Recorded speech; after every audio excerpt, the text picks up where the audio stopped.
Insurance isn't one size fits all, and shopping for it shouldn't feel like squeezing into something that just doesn't fit. That's why drivers have enjoyed Progressive's Name Your Price tool for years. With the Name Your Price tool, you tell them what you want to pay, and they show you options that fit your budget. Enough hunting for discounts, trying to calculate rates, and tinkering with coverages. Maybe you're picking out your very first policy, or maybe you're just looking for something that works better for you and your family. Either way, they make it simple to see your options. No guesswork, no surprises. Ready to see how easy and fun shopping for car insurance can be? Visit Progressive.com and give the Name Your Price tool a try. Take the stress out of shopping and find coverage that fits your life, on your terms. Progressive Casualty Insurance Company and Affiliates. Price and coverage match limited by state law. Hey, I like your new RAV4. Thanks, yours too. What does RAV stand for anyway? To me, it's the Remarkably Advanced Vehicle. Really? To me, it's the Runway Approved Vehicle for its amazing style. What about Remarkably Adaptable Vehicle because of its versatile cargo space? Or Really Admired Vehicle? Oh, or Really Awesome Vehicle. It really is the recreational activity vehicle. The stylish 2026 Toyota RAV4 Limited. What's your RAV4?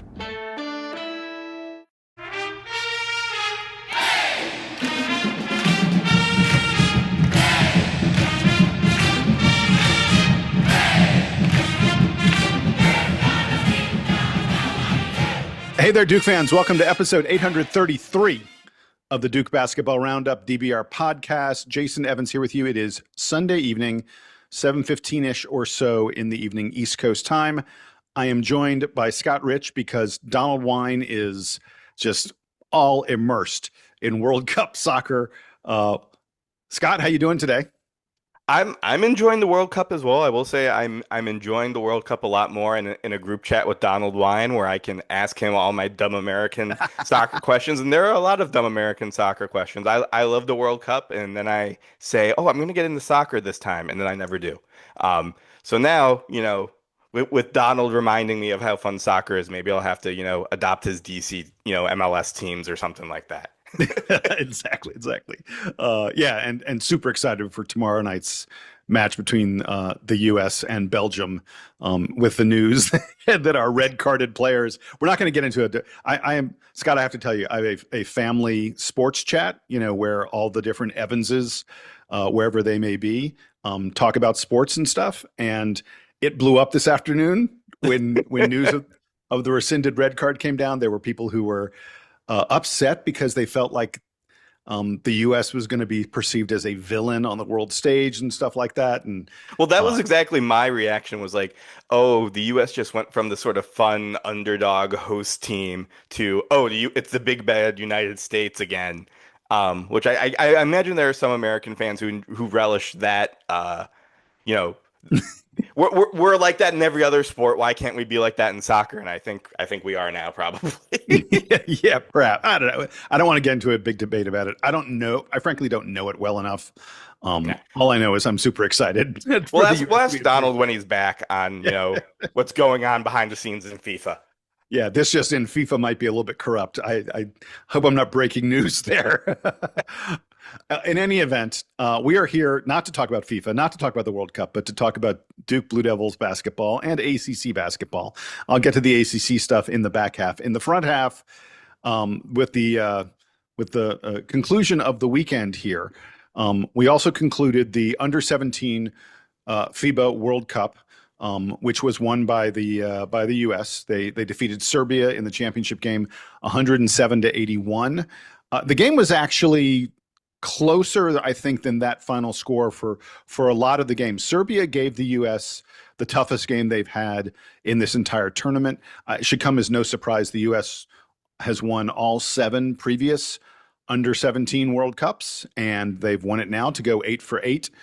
But Scott, the thing we're going to talk about is the gentleman who was named the most valuable player of the FIBA Under-17 World Cup, Joaquim Boumtje Boumtje, who is on his way to be a Duke Blue Devil this coming fall. Actually, he should be arriving on campus, my understanding is, in just the next few days.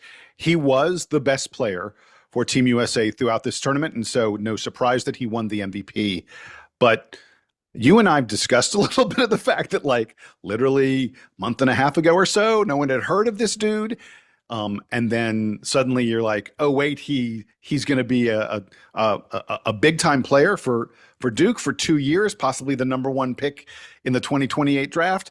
With the conclusion of this tournament, where the very best 17 and under players in the world, all of them were playing, and he was the best of the best. People are like, oh, is he the top prospect in the world right now? There are a lot of folks out there that say if the NBA opened up the draft to every single available eligible person in the world, that Joaquim Boumtje Boumtje would be taken first ahead of, anyone currently in college or anyone arriving in college over the course of the next 12 months. It's truly remarkable. You know what, dude, let me go ahead and give me a little tiny bit of your impressions as such. Then I'll get into some of the stats and things like that. And I watched several of the games. I watched the entire championship game today, the U.S. against Serbia. So I'll have stuff on that. But go ahead and give me a little bit of what you saw from JBB as he proved to be the best youngster in the world.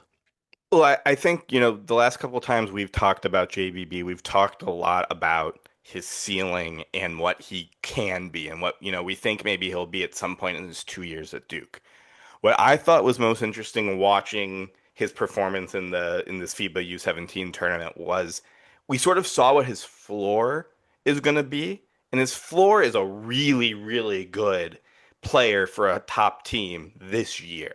His floor is a 7-footer who can shoot from deep, shoot contested threes, shoot threes, off the dribble, off of movement. He's not just a stand there in the corner shooting threes guy. A 7-footer who can make threes and who can protect the rim, who isn't a, amazing run and jump athlete yet, but has shown the timing that you expect to have for a rim protector. If that guy is your seventh man, is your backup power forward, your backup center, I mean, that's a type of player who gets lottery pick buzz if you're 7 feet tall and shoot 40% from three. In today's basketball, you're getting buzz as a lottery pick. It doesn't matter what the heck else you do. It doesn't matter what the flaws in your game are. And he has flaws right now. And I imagine you'll talk about this. His defense got a little bit exposed in some of these games when he was guarding people. We should note he was guarding a lot of guys that were, 6'4", 6'5", who he's not going to be guarding most of the time in a college game. Is, the sort of the issue with the level of competition he was playing. But yeah, this just in foot speed, not his strongest thing. and again, that's something that, hey, if you're expecting a guy JBB to play 30 minutes a game, okay, foot speed becomes a thing. Okay, our team's gonna scheme against that, blah blah blah. But if he's a guy who's playing 15, 20 minutes a game, and okay, there is a flaw, but he's giving you so much else elsewhere, and he is going to get a lot better at that. He was just playing at the under 17 tournament, which means that he's got some athleticism to develop. He might have some more height and some more length, my God, to develop while he's at Duke. What I took away from this is that we're not going to have to wait for JBB to contribute to this Duke team. We may wait to see his final form, his number one pick form, but we're not going to have to wait to see his guy who is going to impact winning at Duke starting this fall. There's so much debate I've seen among people, online commentators, whatever it may be. Is JBB going to be the starter? Is Cam Williams going to be the starter? Who's going to play big minutes and all that other kind of stuff? I'm not prepared to come up with those answers yet. I haven't seen enough of these guys at Duke, even in practices and the such, let alone, in exhibition games or whatever other circumstance may be, to have a real great sense of that. What I do have a sense of is, like you say, the floor on this kid is unbelievably high, and the ceiling is ridiculous. But let me go ahead and give folks a little bit of the stats so they can understand exactly what kind of player we're talking about, because not everybody watched the games the way I did. So in the championship game, Joaquim Boumtje Boumtje had 20 points, 15 rebounds, and 3 block shots. He did that. It was actually probably his least efficient game from the field. He was just 6 of 14, 2 of 5 on 3-pointers. He hit 6 out of 7 free throws. For the tournament, 19.6 points per game, almost a 20-point per game, 10.9 rebounds per game, 2 assists, 2.1 blocks per game. You pointed out he definitely showed he has really good timing on his blocks. 1.7 steals per game, so 2.1 blocks, 1.7 steals, almost 4 stocks per game. That's outrageous. That's ridiculous. He hit 64% of his 2-point field goals. He hit, and here's the number that just leaves your jaw on the floor, 53% of his 3-pointers, taking 4.6 3-pointers per game, so heavy volume to hit 53% of your threes. And as you pointed out, they were not uncontested. Teams were like, we're on this dude. I saw in the semifinal game, he took at least 3 3-pointers easily from well beyond NBA range, and like just pulling up off the dribble.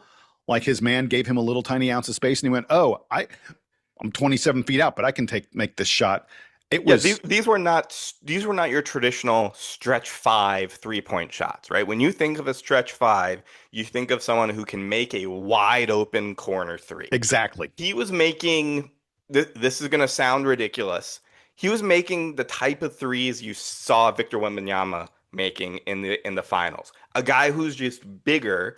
And again, he's taking shots off of the dribble. He's taking shots immediately off of passes and just saying, oh, I have a sliver of space. You're in my face, but I am bigger than you, so I'm going to shoot over you. Not I am wide open because I'm a not great shooter and you're giving it to me. That's what I hope people get out of this. And that's what makes him that's what makes this different from, we say, Malik Brown is going to be a better 3-point shooter this year. No, Malik was only taking, besides the summer league, he showed that a little bit. Yeah. But Malik was only ever taking wide open threes, right? Yeah. Same with Pat Gamba. Yeah. Exactly. This is not like those guys at all. Not even close to it. Yeah. And that is what jumps off the screen for me. And if that is your floor, then the spacing of the entire team is a little bit different. And ooh boy, does that start to get exciting. I want to give folks just the final 3 games, the quarterfinals, semifinals, and the finals. In the quarterfinals, he had 31 points on 11 of 13 shooting, including 6 of 8 3-pointers. He also had 16 rebounds and 4 assists. In the semifinals, he had 23 points. He hit 3 out of 5 threes. He had 15 rebounds in that game. And again, in the finals, he has 20 points and 15. So in his final 3 games, 31, 23, and 20 points, 16, 15, and 15 rebounds, blocking multiple shots in each one of those games. I've run out of words. So there are folks who've done a little bit of digging, historic, that kind of stuff. Stick Dog, who is a amazing, great poster to the Duke Basketball Report forums, the DBR forums. Stick Dog did a little bit of digging into like who are the best players all time at the FIBA Under-17. And there are really 2 guys from it, like an efficiency from the standpoint of how many points, rebounds, all those other kind of stuff.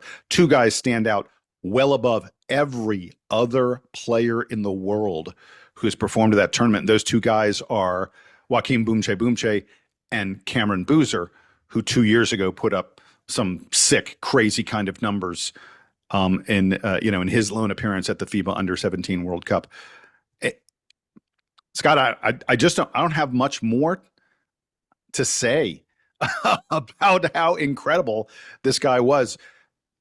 Although I want to note, and you pointed this out, I mean, he's playing with 17-year-olds. So, at the most, guys who are 17, you can't be 18. That's basically the rule, 17 and under.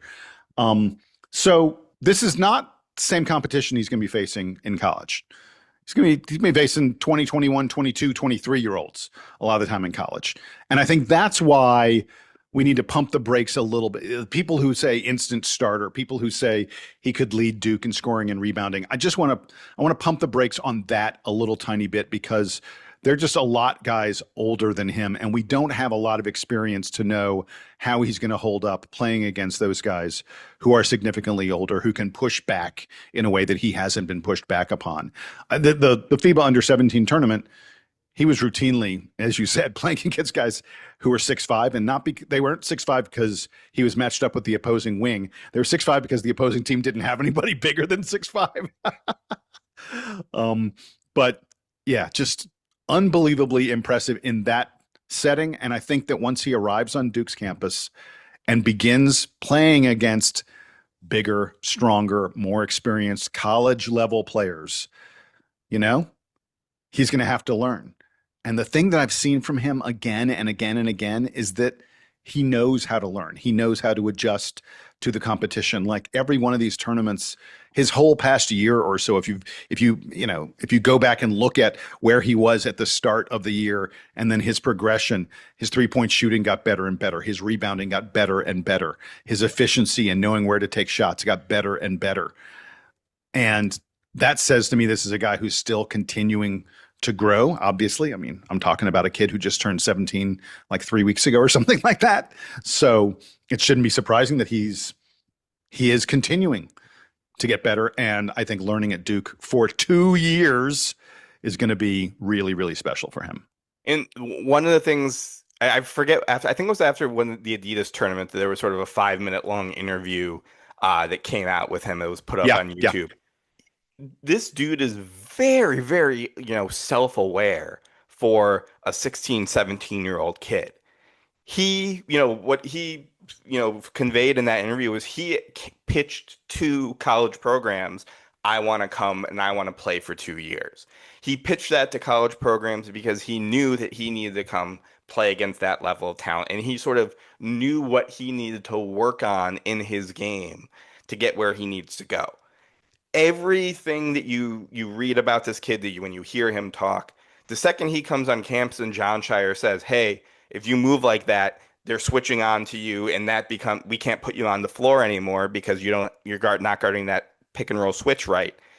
He's going to figure out how to leverage his body and leverage his skills and fix that. You get the sense that this kid has a great head on his shoulders to go with the great body that is doing all these incredible things on the basketball floor.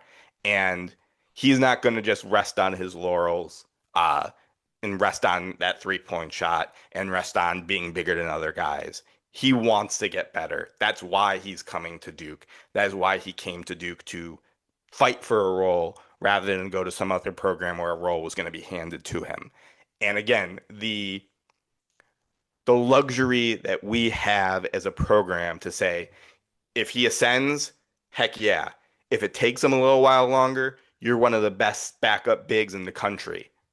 That's a pretty darn good place to be in.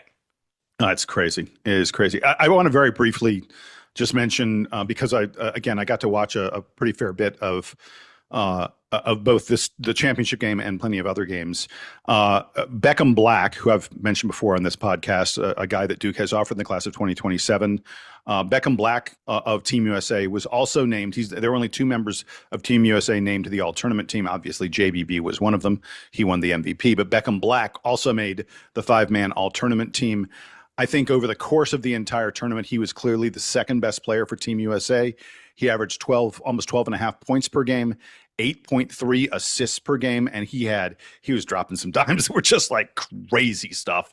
Really, really special stuff from Beckham Black. He hit 39.3% of his 3-point field goals, so close to 40% on his threes. I mentioned 8.3 assists, only 1.3 turnovers per game. Yeah, we're talking about a dude who was like a 7-to-1 assist to turnover ratio. Again, level of competition. Not like he was facing college level competition, but Beckham Black looked really, really good. By the way, averaged 3 steals per game. So he was doing really impressive stuff, and he often connected with JBB and some of the other guys in this team who I think could be perhaps future Blue Devils. So I'm excited for Beckham Black to maybe someday be finding his way to the Blue Devil campus. He's one of the guys that John Shire has offered in the class of 2027.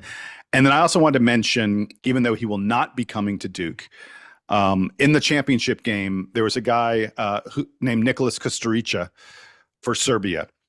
Kusturica is a former teammate. He played on the FC Barcelona youth team, along with Joaquim Boumtje Boumtje. Kusturica actually was injured much late in the season, so we didn't get to see him as much as folks saw JBB. There's talk Kusturica is he's probably going to UCLA. UCLA and Kentucky are apparently in a big bidding war for him. The rumored number is $10 million over 2 years. He's the same age as JBB. He will not be eligible until the 2028 draft. He had 37 points against Team USA in the game today, in the championship game. 37 points and 9 rebounds. He was really the only offense that Serbia had. Now, he wasn't super efficient in doing it. Like, he was just 2 of 11 on his 3-pointers. He did it by getting to the free throw line. He just kept on pounding the ball into the paint, kept on attacking the basket and getting fouled. So he hit 17 out of 22 free throws. That's a lot of free throws. And that's how he managed to score 37 points. But anybody who goes out there and gets 37 against Team USA is a really impressive player. So remember the name Nikola Kusturica, because he looked just fabulous. And again, I think he's going to UCLA, maybe Kentucky. I do want to note there's been a fair bit of talk that he sort of approached Duke, that he said, he's like, hey, guys, you got room for me? And Duke unfortunately said, we really don't. We'd love to have you, but we really don't have room. We don't have NIL dollars for you. The Duke roster is already full, and it's a pity because this guy would be just amazing. But yeah, supposedly $10 million over 2 years from UCLA for Nikola Kusturica, and having watched him a little bit, I think he's worth it. Well, if that's the asking price for him, you have to wonder, what the heck did JBB get from us? It has to. So I'll tell you that my understanding is Duke is, and I've said this before, and people maybe don't believe me, Duke is different from an NIL standpoint than just about any of these other programs. There are things that we're able to put together for these players that are not, just straight NIL payment directly from either from the school, because schools are allowed to pay players directly, or from from boosters and the such, and from sort of prearranged. Duke's able to put things together because of our social media profile, because of just what the program is. We just don't, and I say it other than that, we don't have to pay as much as other programs do. Duke has a huge NIL budget. I want to be clear about that, but we don't pay in quite the same way because we're providing benefits in other kind of ways. I can't be more clear than that. And my understanding also is that the contract with JBB was a little bit less because his father, the people around him, recognize milking every NIL dollar out of Duke is not necessarily what we want to do. We want Duke is the place to prepare him for the next level. Duke is the place to prepare him to be the number 1 pick in the 2028 draft and get probably, $15, $18 million a year plus endorsements and other stuff like that from day one. And quibbling over $1 million or whatever here or there at the college level and maybe not going to the best place doesn't make sense. So my belief is that he's not making anywhere close to that kind of a number, the number that his teammate Kusturica is making to come to Duke. I want to be clear, Duke is still paying people and paying them really, really well. But I've said this before, we're not a getting in a big bidding war kind of school. Guys who come to Duke understand that coming to Duke is something more important than just the most dollars you can make. That's a pretty great place to be in as a program. It really is. When players are coming to you and asking you for a spot, it's a brave new world. And as we've said, there is no one better positioned in this brave new world right now than Duke. True words, sir. And speaking of NIL, this segues us nicely. When we come back on the other side, Jeff Goodman, who's someone who is very connected to the college game, has put out some estimates of what everyone in the ACC is paying in terms of NIL, what the roster budgets look like all across the league. We're going to talk about it a little bit in just a moment.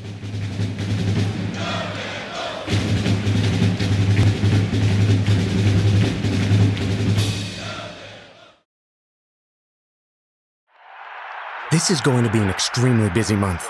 I have to watch 104 soccer games, follow the pregame, the postgame, yell useless opinions at the TV. It's a lot. So I knew that when it comes to screening for colon cancer, the choice was clear. The Cologuard Plus test. It can be used at home and can only take 15 minutes, so I can do it during halftime and not miss any action. If you are 45 or older and at average risk, ask your healthcare provider about screening for colon cancer with the Cologuard test. You can also request a prescription at Cologuard.com.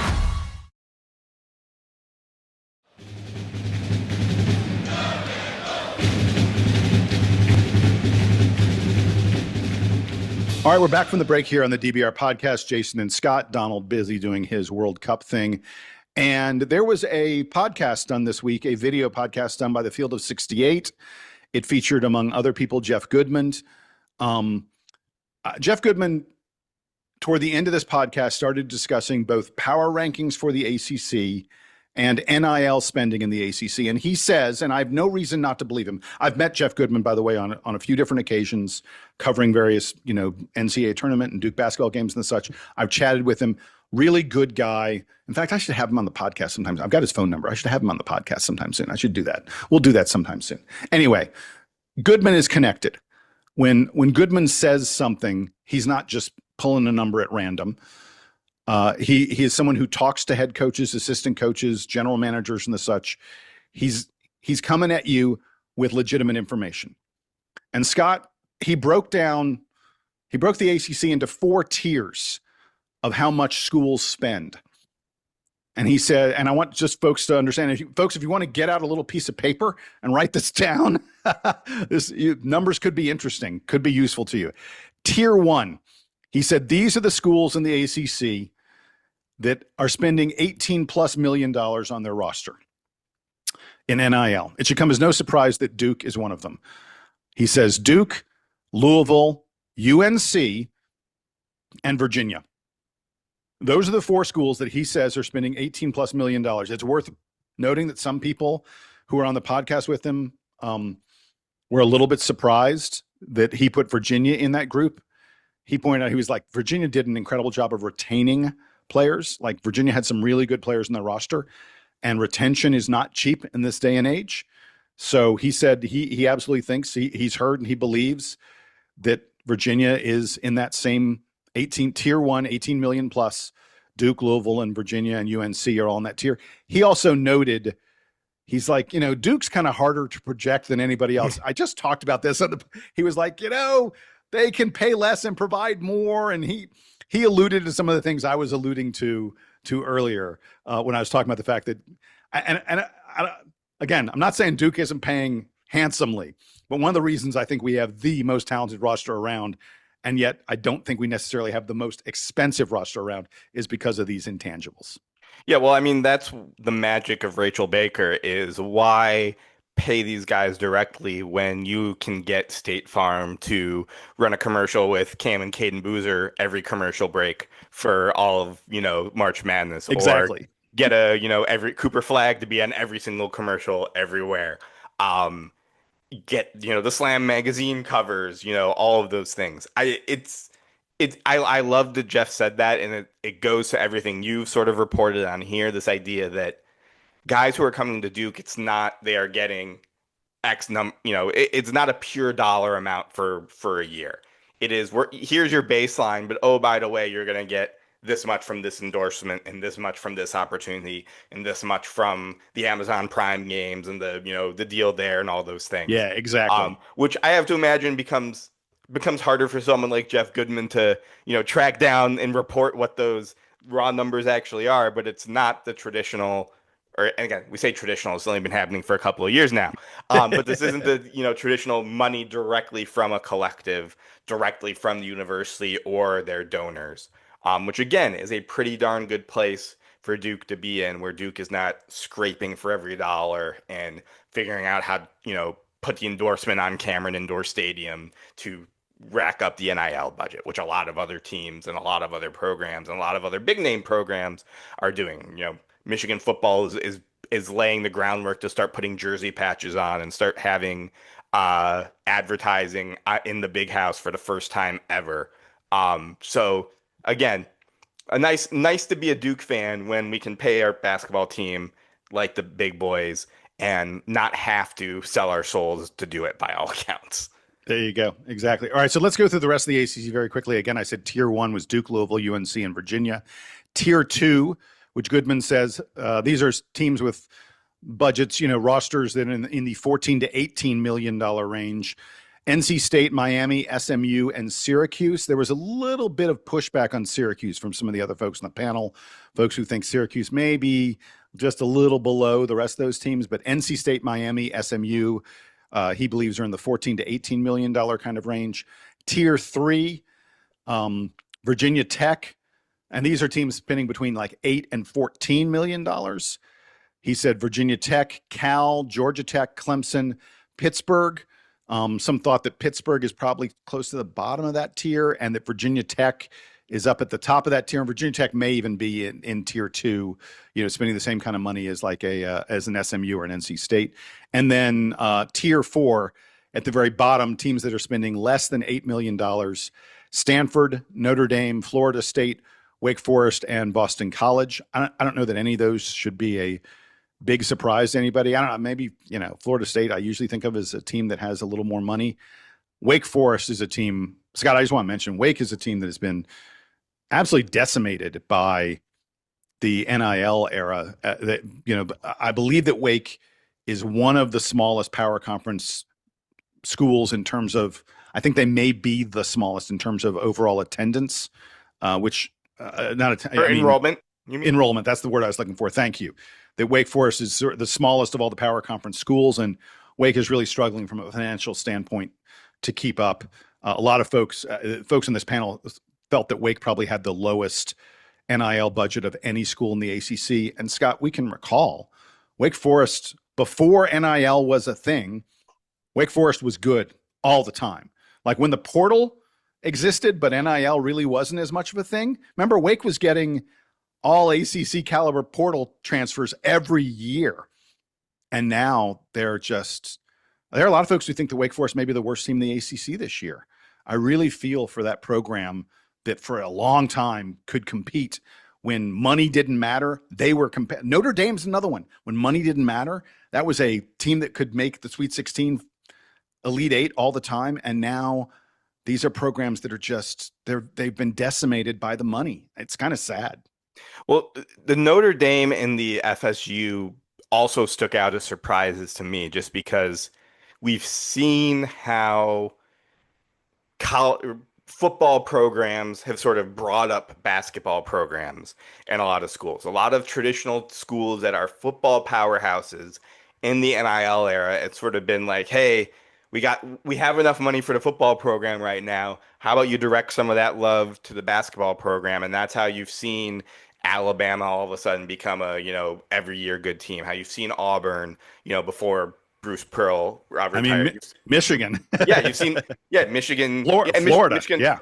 Michigan by winning the national championship and retaining essentially their entire roster even after Dusty May left. It's dollars that does that. As much as Michigan fans might like to think Mike Boynton is going to be the next great head coach, and the dollars keep those guys around.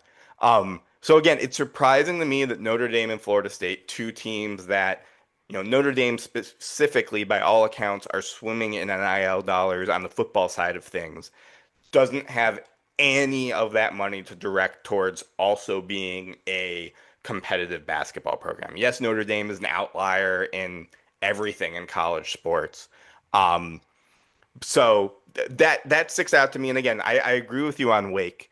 It's sad. I remember my freshman year at Duke, my first big ACC home game was the 2009 game against Wake, when that was like a top 10 game against a Wake Forest team. John Shire had 30 plus points in that game, and a top 10 Duke versus Wake Forest matchup. And so that's you miss that. You miss some of the tradition of that, where these schools that don't have the largest alumni bases just can't compete. But that's, as long as we are in an unregulated NIL environment, that's what we're going to be in. Essentially, what college sports has become is Major League Baseball.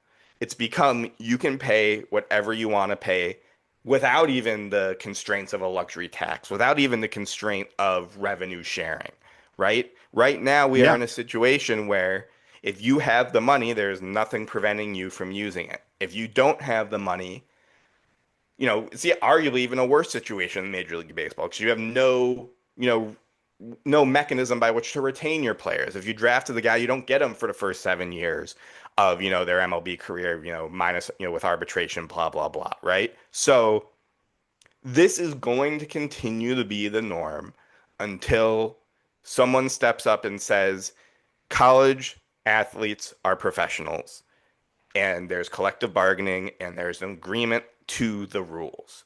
Until that happens, until everyone wants to try to walk this tightrope of, okay, this is NIL money, they're not getting directly paid for playing, it's just for their endorsement, blah, blah, blah, so that we can maintain the student athlete mirage, nothing is going to change. And at a certain point, we either just need to accept that, and that is just a new reality until someone steps in to change that. And we know it's not going to be the NCAA. The NCAA is actively fighting against that. So there are two things I want to note about all of this.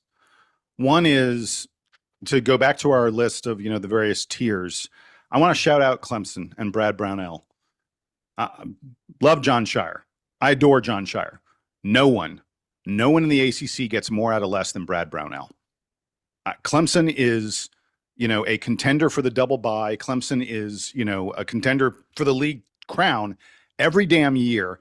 And it doesn't matter that Clemson is in tier 3 in terms of spending. Clemson's probably somewhere around $10 million or so this coming year on their budget, at least according to what Jeff Goodman's given me.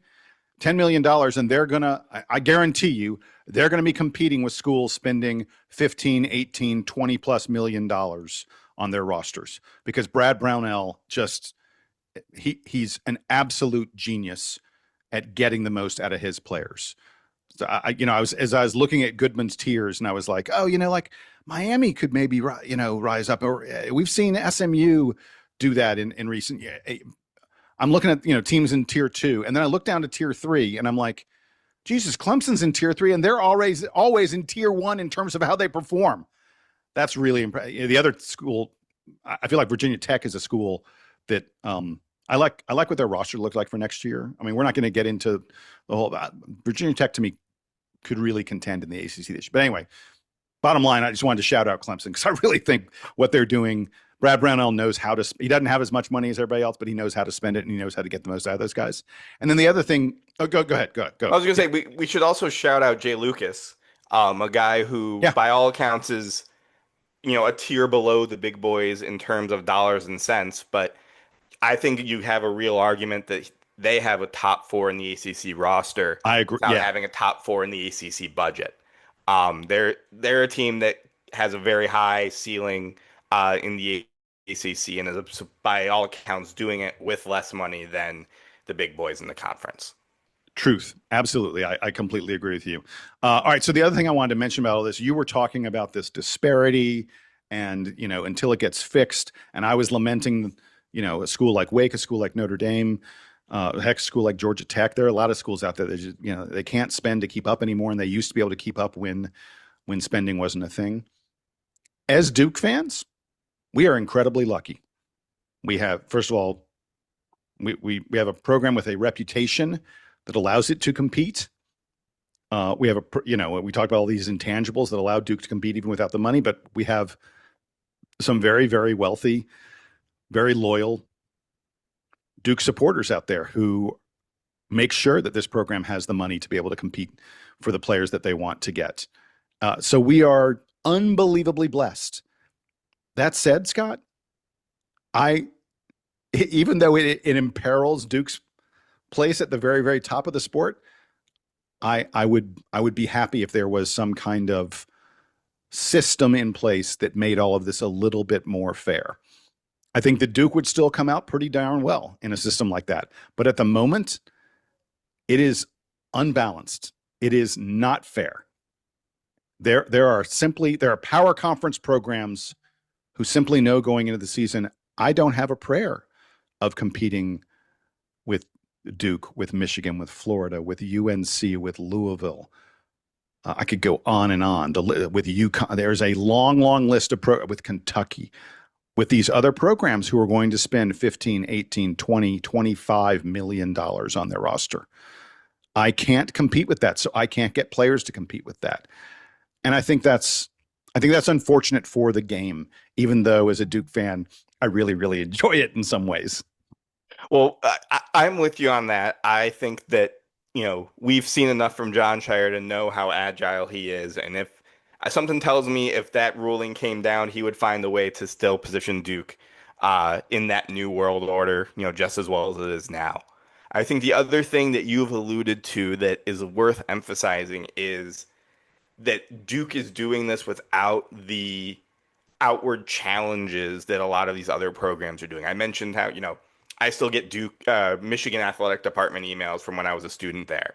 And I get an email, every other week about, talking about this new revenue generation stream that Michigan has to take into because of new NIL constraints. UConn, I get those emails because I'm a season ticket holder here in stores.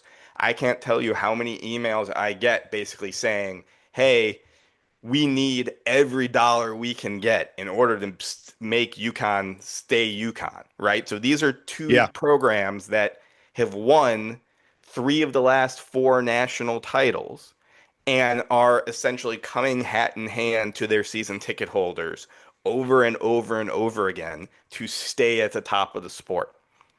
That, by all accounts, is not happening at Duke because we have a lot of rich alumni and a lot of rich people who really love Duke who are sort of taking care of that behind the scenes, as you've reported and we've talked about offline.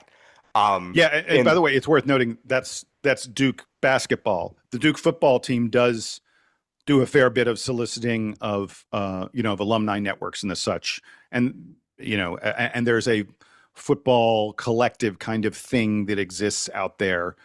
At least there used to be. I haven't heard that much about it recently. Maybe, I don't know, maybe it's gone underground or something like that. But football was different. Football's been different than basketball at Duke. The basketball team there is a select group that is doing that kind of stuff. Yeah. And again, that's just, we talk about, we feel like Duke is better. We feel like Duke is different. Like now there are, quantitative, facts out there in the universe that, hey, the Duke brand is worth. We could probably quantify how much the Duke brand is worth based off of how much money people are taking to come to Duke, versus going to other schools. We know that people are taking less money to come to Duke and develop and be on ESPN every damn game and get the brotherhood get the brotherhood connections for when they go to the league.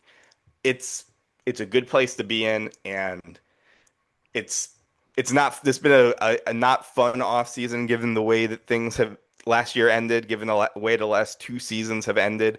But again, no program is better positioned for long-term continuous success than Duke basketball is. And we've seen that in how strong the roster is for this upcoming year.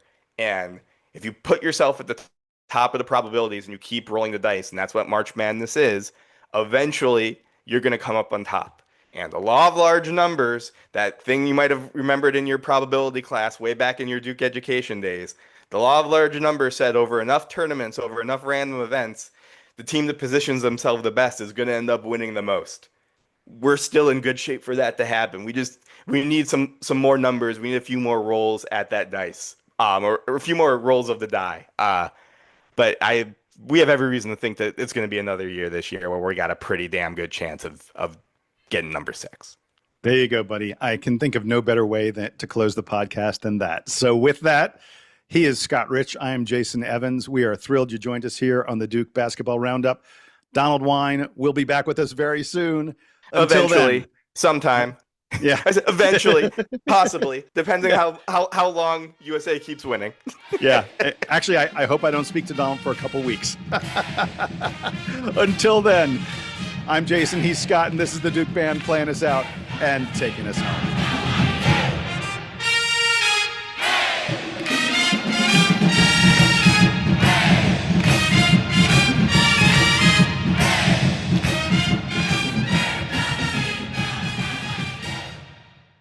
we're going to need a bigger cake with room for 250 candles. I'm Josh Spiegel, host of the podcast Lunatic in the Newsroom. Join me and my guest BJ Shea as we celebrate America's big birthday. What are the best and worst American inventions? How would the Founding Fathers feel about today's America? What's the most American thing? And what will America look like at 500? Join our celebration this week on Lunatic in the Newsroom.